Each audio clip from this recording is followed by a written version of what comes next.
Baiklah Bapak Ibu yang dikasih dalam Tuhan Yesus Kristus, pada hari ini saya akan memberikan perenungan bagi kita.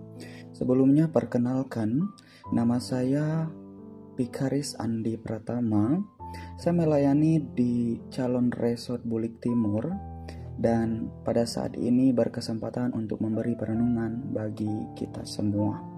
Sebelum kita masuk dalam perenungan, marilah kita berdoa untuk bimbingan Roh Kudus. Kita berdoa. Engkau Allah yang penuh kasih, yang senantiasa peduli kepada setiap umat-Nya. Engkau yang selalu menolong dan memelihara hidup orang-orang yang takut akan Tuhan. Pada hari ini kami ingin membaca dan merenungkan sebagian dari firman-Mu. Kiranya hikmat Tuhan memenuhi seluruh indera yang kami miliki, agar firman ini sungguh-sungguh dapat kami mengerti dan pahami, bahkan kami lakukan dalam kehidupan kami tiap-tiap harinya. Di dalam nama Tuhan Yesus Kristus kami berdoa. Amin. Bapak Ibu, renungan bagi kita hari ini sesuai dengan Almanak Nas GKE, yaitu diambil dari Yeremia pasal yang ke-36 ayat yang ke-11 sampai yang ke-26. Dan untuk kesempatan pada kali ini saya akan bacakan bagi kita semua, khusus di ayatnya yang ke-23, 24 dan yang ke-26 demikian. Setiap kali apabila Yehudi selesai membacakan 3-4 lajur, maka raja mengoyak-ngoyakannya dengan pisau raut, lalu dilemparkan ke dalam api yang di perapian itu, sampai seluruh gulungan itu habis dimakan api yang di perapian itu. Baik raja maupun para pegawainya yang mendengar segala perkataan ini, seorang pun tidak terkejut dan tidak mengoyakkan pakaiannya. Dan di ayat yang ke-26, bahkan raja memerintahkan pangeran Yeramel, Seraya bin Azriel, dan Selemia bin Abdel untuk menangkap juru tulis Baruk dan Nabi Yeremia. Tetapi Tuhan menyembunyikan mereka. Firman-Mu pelita bagi kakiku dan terang bagi jalanku. Bapak Ibu yang dikasih dalam Tuhan Yesus Kristus, hari ini kita hidup di mana banyak orang yang hidupnya berfokus mencari hiburan. Kita bekerja dan bersusah payah di dalam dunia ini, di mana hasil dari semua itu tujuannya adalah tidak hanya untuk bertahan hidup, tetapi juga untuk memenuhi kesenangan kita, menghibur diri kita. Hiburan tampaknya telah menjadi dasar dan tujuan dari kehidupan manusia. Bahkan tendensi kita mencari hiburan ini juga banyak dimiliki oleh orang-orang Kristen. Ketika kita belajar firman Tuhan atau mendengarkan khotbah, seringkali jika tidak menghibur, maka tidak menarik bagi mereka. Dan jika tidak menarik, maka tidak perlu didengarkan dan dilakukan. Bapak Ibu yang dikasihi dalam Tuhan Yesus Kristus, firman Tuhan yang akan kita renungkan hari ini, kita akan sama-sama belajar mengenai bagaimana sebenarnya gaya hidup kita dan cara kita memperlakukan firman Tuhan. Kita akan merenungkan firman Tuhan ini dengan tema yang saya berikan, yakni hiburan dan firman Tuhan. Bapak Ibu yang dikasihi dalam Tuhan Yesus Kristus, pada masa Nabi Yeremia melayani bangsa Yehuda, umat pilihan Tuhan yang telah Tuhan berkati serta sertai, telah mengkhianati dan melakukan kejahatan. Akibat kejahatan yang telah bangsa Yehuda lakukan, Tuhan kemudian memberikan perintah kepada Nabi Yeremia untuk menuliskan firman Tuhan dalam sebuah gulungan yang berisikan nubuat mengenai bangsa Yehuda akan dibinasakan oleh kerajaan Babel.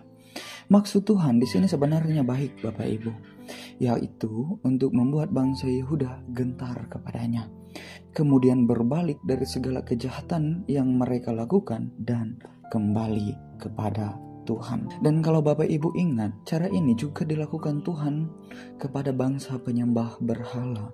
Bapak Ibu ingat, bangsa Niniwe yang diperingatkan melalui Nabi Yunus dalam Yunus pasal yang ketiga ayatnya yang keempat.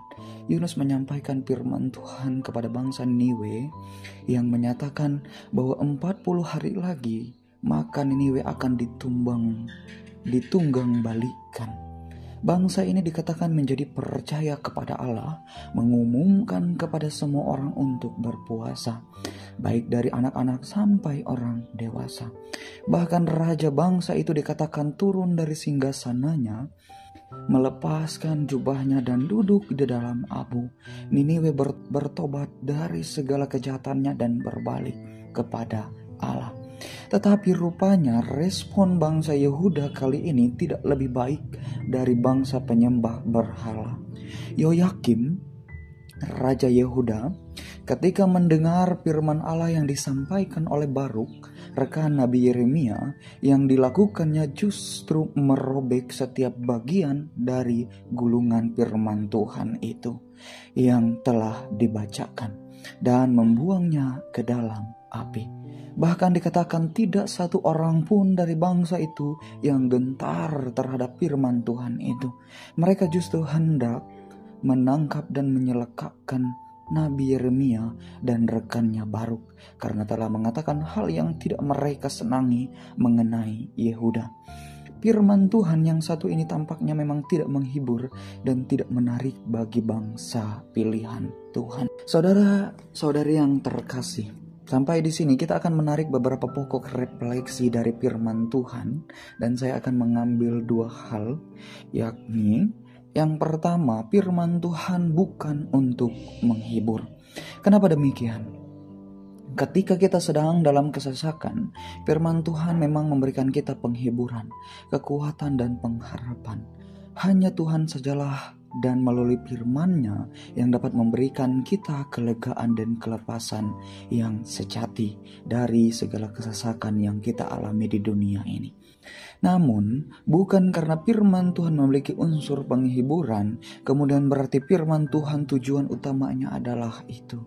Saudara harus ingat bahwa firman Tuhan isinya adalah kebenaran, terutama berbicara mengenai siapa itu Tuhan, apa yang telah Dia lakukan bagi kita, dan respon kita kepadanya. Lalu yang kedua, Bapak Ibu yang dikasihi dalam Tuhan Yesus Kristus, tidak mengherankan ketika banyak orang menolak untuk percaya, bahkan memutarbalikkan kebenaran firman Tuhan dengan hal-hal yang cocok dengan dirinya. Karena orang yang tidak percaya memang membenci kebenaran. Saudara ingat dalam Yohanes pasal ke-8 ayat yang ke-45, Yesus berbicara dengan ahli-ahli Taurat dan orang-orang Farisi. Yesus berkata, "Tetapi karena aku mengatakan kebenaran, kamu tidak percaya kepadaku. Justru karena kebenaran itulah mereka tidak mau percaya kepada Yesus." Nah, Bapak Ibu yang dikasihi dalam Tuhan Yesus Kristus, jika memang saudara-saudari mengaku adalah orang yang percaya tetapi menolak kebenaran hanya karena alasan saudara tidak suka atau membuat perasaan saudara tidak enak, yang ketika mendengar khotbah sedikit-sedikit tersinggung kok sedikit-sedikit. Kalau saudara orang percaya modelan seperti itu, silahkan tanyakan pada diri saudara. Apakah saudara adalah sungguh-sungguh orang percaya yang sejati? Karena dalam Yohanes pasal yang ke-10 ayat yang ke-27, Yesus mengatakan, "Domba-dombaku mendengarkan suaraku."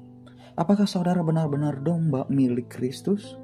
Sekarang pertanyaan ini dikhususkan bagi saudara-saudara sekalian. Sebagai orang yang percaya, kita wajib untuk hidup benar sesuai dengan firman Tuhan. Suka tidak suka, jika itu adalah kebenaran, kita harus tunduk dan mengaminkannya. Karena kita dipanggil untuk menerima dan menghidupi kebenaran firman Tuhan, dan bukan sekedar mencari hiburan di dalam hidup ini. Tuhan memampukan dan meneguhkan iman pengharapan kita. Amin untuk firman-Nya. Sebelum kita mengakhiri perenungan hari ini, mari kita berdoa untuk doa syukur kita. Allah yang Maha Pengasih dan Penyayang, kami mengucap syukur atas firman-Mu yang diperdengarkan bagi kami saat ini. Biarlah setiap pribadi yang mendengarnya benar-benar dan sungguh-sungguh memahami setiap firman-Mu, sehingga hidup kami terhindar dari malapetaka, dan setiap pribadi juga dimampukan menjalani setiap kehidupannya akan ada jalan keluar dan solusi dari setiap pergumulan yang dialami. Biarlah setiap pribadi menjadikan dirinya sebagai domba yang sungguh milik Kristus. Biarlah firman Tuhan dapat berakar, bertumbuh dalam hati tiap-tiap pribadi umat-Mu, serta berbuah dalam setiap tindakan kami. Amin.